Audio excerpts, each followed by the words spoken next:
Good evening बच्चों। Revision की इस सीरीज़ में हम लोग एक बार फिर से इसी कौन सा वाला टॉपिक जो हम ह्यूमन हेल्थ एंड डिजीज़ कर रहे थे उसी को कंटिन्यू करेंगे। और कल हमने क्या पढ़ा था? तो कुछ हमने कल बैक्टीरियल डिजीज़ पढ़ी थी, कुछ वायरल डिजीज़ पढ़ी थी, फंगल प्रोटोजोअन डिजीज़ पढ़ी थी। इसके बाद में हमने इम्यूनिटी के बारे में पढ़ा था, कितने टाइप की एंटीबॉडीज़ होती है ये देखा था, एंटीबॉडीज़ के स्ट्रक्चर देखे थे। और आज हमें जो पढ़ना है वो पढ़ना है एक्टिव और पैसिव इम्यूनिटी। तो सबसे पहली बात हम करते हैं, डिस्कस करेंगे एक्टिव इम्यूनिटी पे। तो एक्टिव इम्यूनिटी जो होती है वो बनी हुई नहीं होती, मतलब इसको बॉडी के अंदर दिया जाता है और फिर ये अपने आप से वहाँ पर डेवलप होती है। तो इसको हम कहते हैं एक्टिव इम्यूनिटी। जैसे कि हम यदि कोरोना वैक्सीन की बात करते हैं तो जो कोरोना की जो वैक्सीन, जितनी भी वैक्सीन है, कोरोना की हो गई, पोलियो की हो गई, हेपेटाइटिस की हो गई, ये जो सारी वैक्सीन्स होती है ये एक्टिव इम्यूनिटी होती है। क्योंकि इसमें किसी भी होस्ट के बॉडी में जिस जिस भी हमें वायरस या बैक्टीरिया से बचाना है उसको लिविंग और डेड माइक्रोब्स के फॉर्म में दिया जाता है और फिर ये वहाँ पर जाकर एंटीबॉडीज़ को प्रोड्यूस करती है। तो मतलब कि ऐसी इम्यूनिटी जो हमारी बॉडी में जाकर एक्टिव होती है और जो भी माइक्रो ऑर्गेनिज्म है उसके अगेंस्ट एंटीबॉडी को फॉर्म करती है, तो उसको हम कहते हैं एक्टिव इम्यूनिटी। तो डेफिनेशन वगैरह तो कभी पूछी ही नहीं जाती, बस एग्जाम्पल्स पूछे जाते हैं। तो जितने भी जो भी हम लोग वैक्सीन्स ले रहे हैं वो सारे वैक्सीन जो आते हैं वो किस में आते हैं? तो वो आते हैं एक्टिव इम्यूनिटी के अंदर। अब बात करते हैं हम पैसिव इम्यूनिटी। तो जो पैसिव इम्यूनिटी होती है वो रेडीमेड एंटीबायोटिक्स होती है जो डायरेक्ट किसी भी होस्ट की बॉडी को प्रोटेक्ट करने के लिए दी जाती है। जैसे कि तो आप लोगों को अपनी डेली लाइफ वाला एक एग्जाम्पल बहुत अच्छे से याद होगा कि जब भी हमें कोई किल या लोहे की चीज़ चुभ जाती है तो हमें कहा जाता है टिटनेस का इंजेक्शन लगाने के लिए। तो ये जो एंटीबॉडी है ये कैसी होती है? पैसिव होती है, क्योंकि ये बनी हुई है। और अब उसमें हम ऐसा तो नहीं करते कि हम डेड ऑर्गेनिज्म को डालेंगे फिर वो वहाँ पर जाके एंटीबॉडी बनाएगा, उतने देर में तो इन्फेक्शन बहुत ज़्यादा फैल जाएगा। तो ये ऐसी एंटीबॉडीज़ होती है जो रेडीमेड होती है और डायरेक्ट दी जाती है। तो पहला एग्जाम्पल तो ये हो गया कि हम यदि जब लोहे की कोई चीज़ लगती है तो टिटनेस का जो इंजेक्शन लगाते हैं वो किस में आता है? पैसिव इम्यूनिटी में। दूसरा एग्जाम्पल है, आपने नाम सुना होगा कोलेस्ट्रम का, जिसको हम इसके पहले भी पढ़ चुके हैं। कहाँ पर? रिप्रोडक्शन वाले चैप्टर में। तो यहाँ जो कोलेस्ट्रम है, यदि हम कोलेस्ट्रम को याद करें तो कोलेस्ट्रम क्या है? तो ये कहलाता है मदर मिल्क।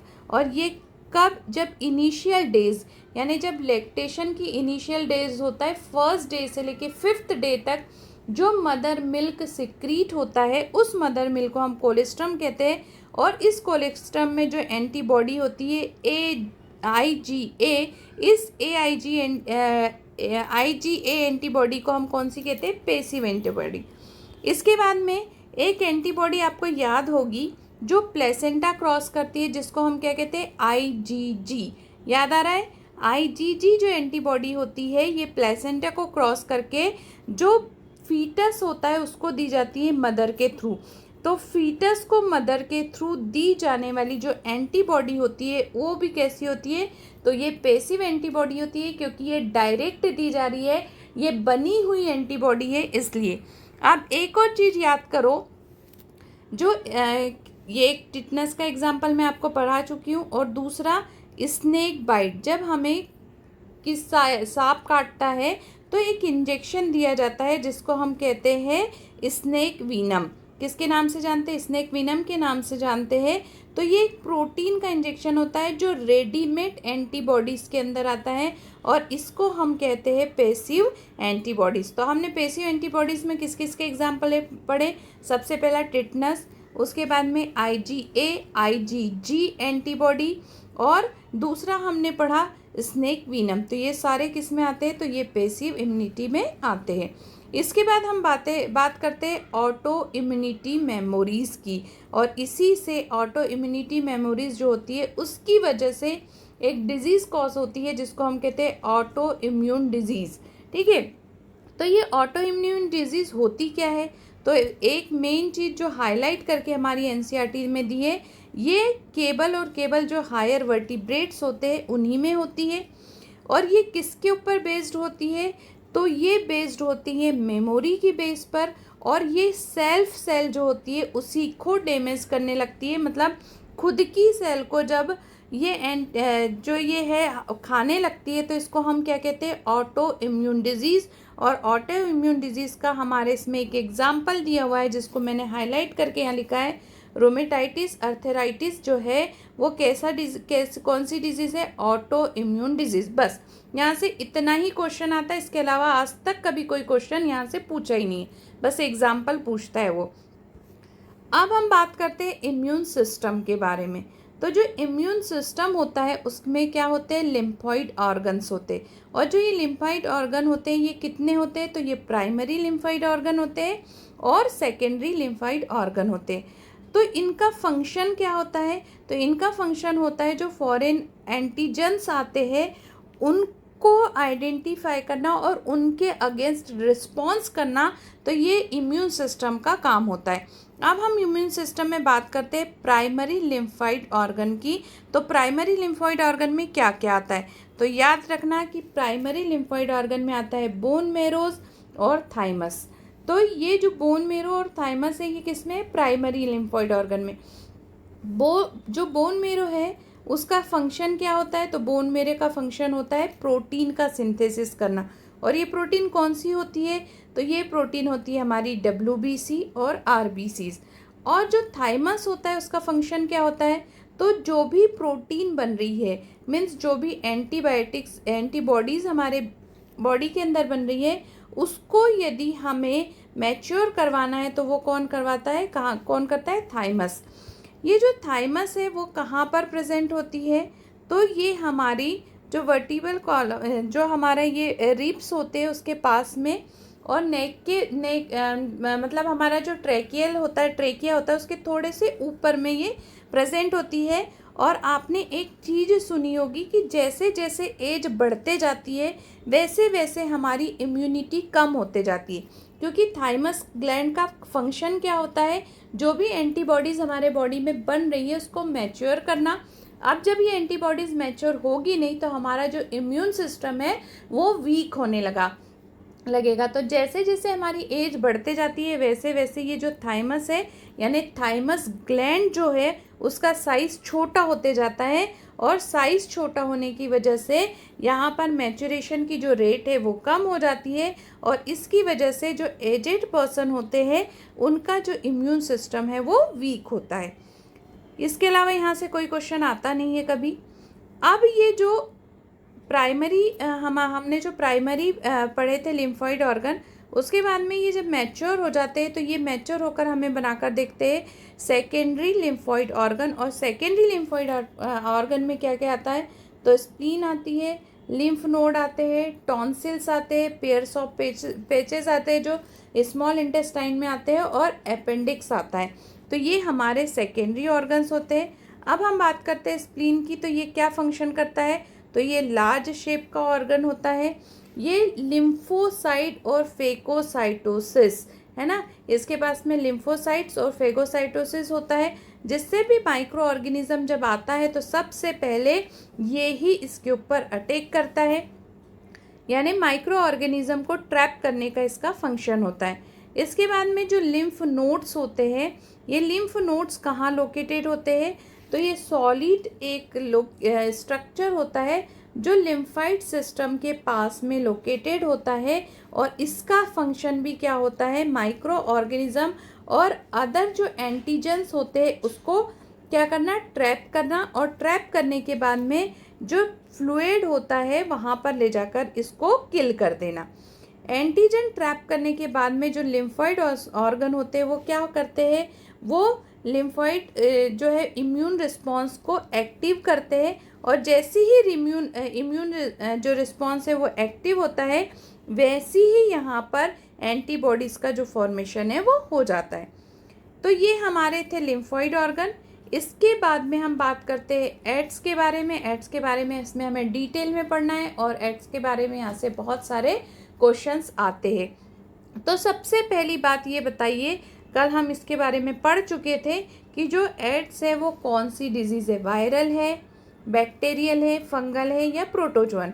तो हमें पता है कि जो एड्स होता है वो कैसी डिजीज़ होता है, तो ये वायरल होता है और इसका फुल फॉर्म क्या होता है, तो एक्वायर्ड इम्यून डिफिशियंसी सिंड्रोम होता है। और ये जो सिंड्रोम इसको क्यों कहते हैं, क्योंकि ये जो है बहुत लंबे समय तक चलता है, इसलिए इसको हम कहते हैं सिंड्रोम। सबसे पहले इंडिया में एड्स को कब रिपोर्ट किया गया था, तो 1981 में इसको रिपोर्ट कर दिया गया था।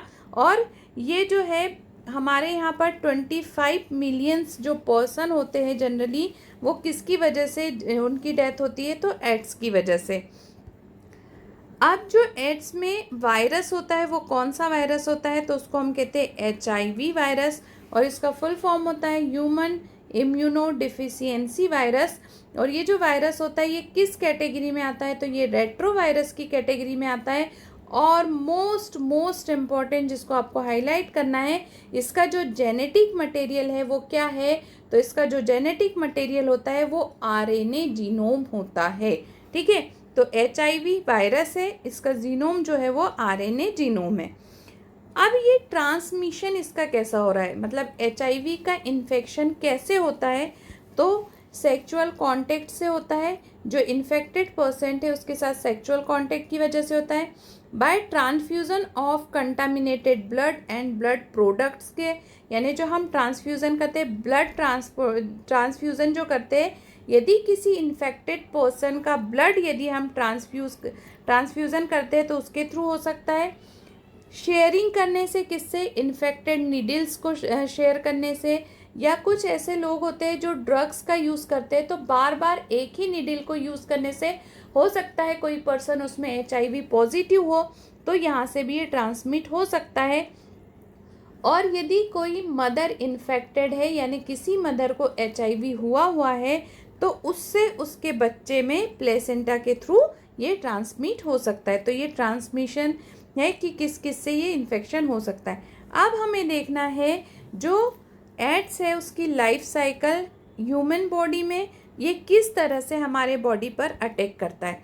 तो सबसे पहले ये हमारे बॉडी के अंदर getting into the body of person, किसी भी पर्सन की बॉडी के अंदर जब ये एंटर करता है, तो ये जो वायरस है ये क्या करता है, सबसे पहले मैक्रोफाजेस के पास में जाता है, और मैक्रोफाजेस में ये क्या करता है, अपने RNA जीनोम जो है उसको इंट्रोड्यूस कराता है। और जैसे ही मैक्रोफाज के अंदर RNA जीनोम इंट्रोड्यूस होता है, तो ये RNA जीनोम रेप्लिकेट करने लगता है, और रेप्लिकेट करने के साथ साथ जो पर्सन है जिसके बॉडी में गया है उसके DNA को ये इन्फेक्शन कॉज कर देता है।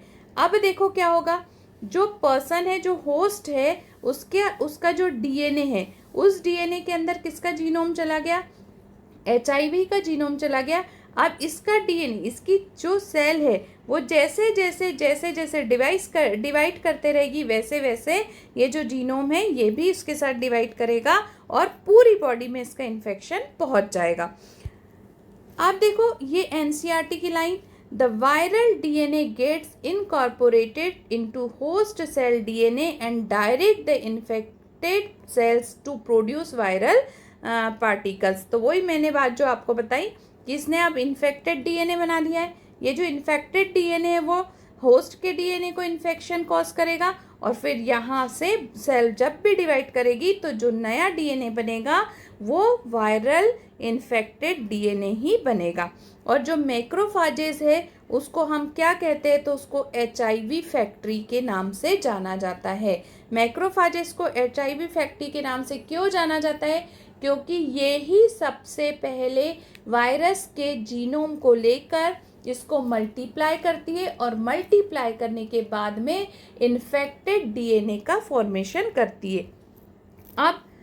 अब इसमें क्या कोई स्पेशल ऑर्गन है वो उसको इन्फेक्शन होता है क्या, तो ऐसा बिल्कुल भी नहीं होता। HIV में सबसे पहले जो अटैक होता है वो होता है T लिम्फोसाइट पे। अब फटाफट से याद करो कि कल हमने T लिम्फोसाइट के बारे में क्या पढ़ा था। मैंने आप लोगों को कल 2 सेल बताई थी, एक बताई थी B लिम्फोसाइट और दूसरी बताई थी T लिम्फोसाइट। और मैंने T लिम्फोसाइट के बारे में आपको ये बताया था कि यदि कोई भी माइक्रो ऑर्गेनिज्म या कोई भी पैथोजन या कोई भी फॉरेन पार्टिकल यदि हमारी बॉडी के अंदर एंटर करता है तो सबसे पहले जो एक्टिव होती है वो कौन सी सेल होती है?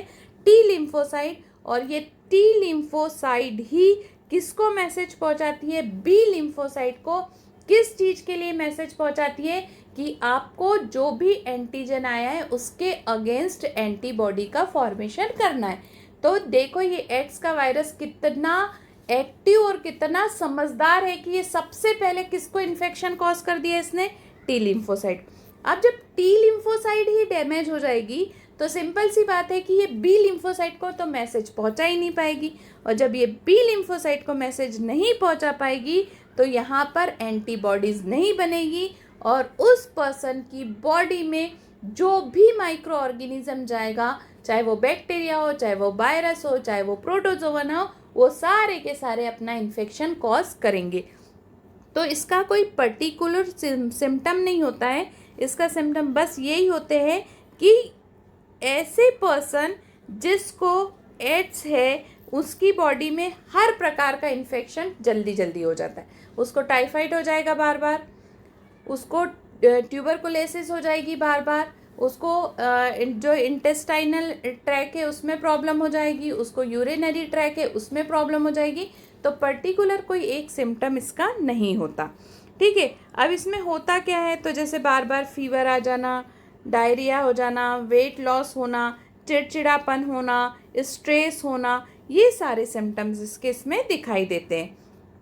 अब जब टी लिम्फोसाइट में इन्फेक्शन हो गया है तो सिंपल सी बात है कि ये देखो इसने यहाँ पे क्लियरली वही लाइन लिख के दी है जो मैंने आपको बताई थी कि जल्दी जल्दी से बैक्टीरियल और माइकोबैक्टीरियम, वायरस, फंगल, ये सारे के सारे जो इन्फेक्शन है उस पर्सन को हो जाएंगे।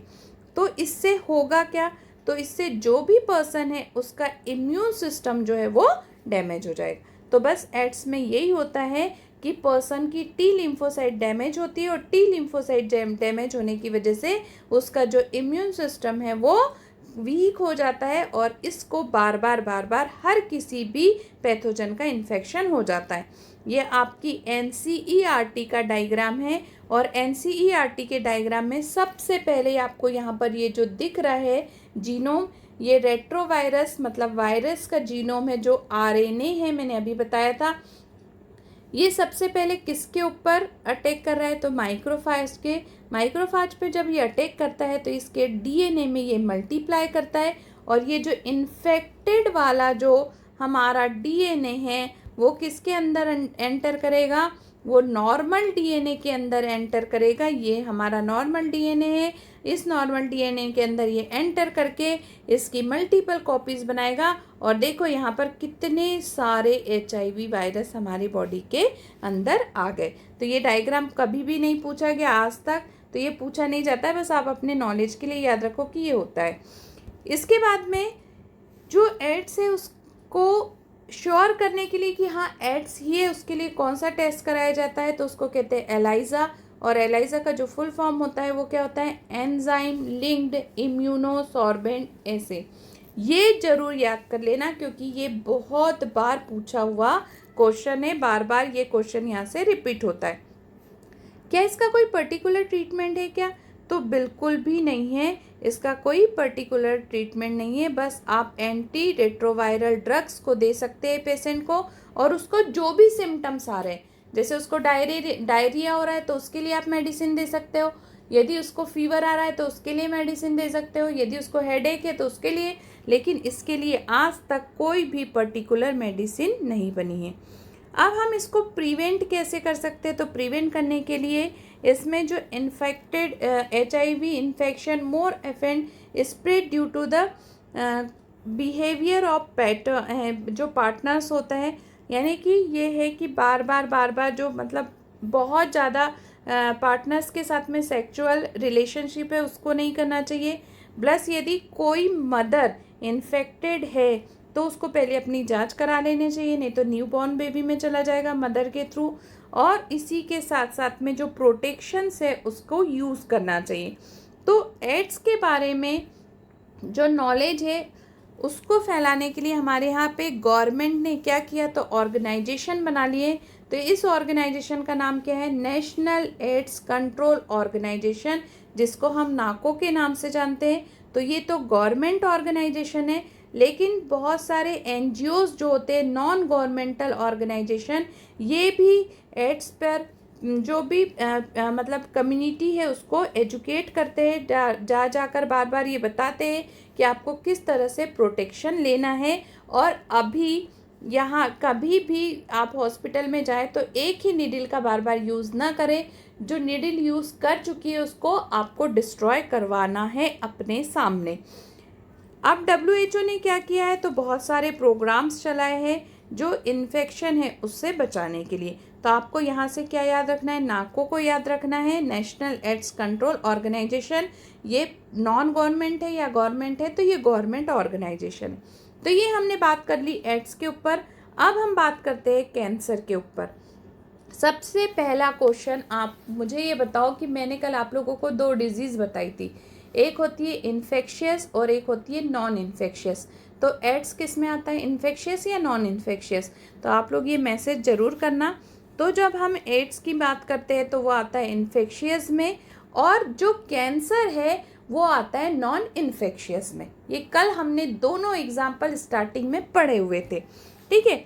अब जो कैंसर है उसकी मैकेनिज़्म क्या होती है, तो कैंसर की जो मैकेनिज़्म होती है, सबसे पहले याद कर लो कि हमारे सब की बॉडी में एक जीन होता है जिसको हम कहते हैं ऑन्कोजीन। और ऑन्कोजीन जो होता है वो किस फॉर्म में होता है, तो इनएक्टिव फॉर्म में होता है। और जब भी कोई ऐसी चीज़ें जो इस ऑन्कोजीन के कांटेक्ट में आती है, जो इसको इनएक्टिव से एक्टिव बना देती है, तो हमारी जो सेल्स है उसमें क्या हो जाता है, उसमें कैंसर कॉज हो जाता है, ठीक है। कैंसर में होता क्या है, तो हाईली जो अनकंट्रोल्ड है वो सेल डिवीज़न होती है, सेल ग्रोथ होती है, डिफरेंशिएशन होता है, ये अनकंट्रोल्ड होता है। और नॉर्मल सेल में क्या होता है, नॉर्मल जो हमारी नॉर्मल सेल होती है उसकी ग्रोथ, उसका डिफरेंशिएशन, ये सब हाईली कंट्रोल्ड होता है और रेगुलेटेड होते रहता है नॉर्मली।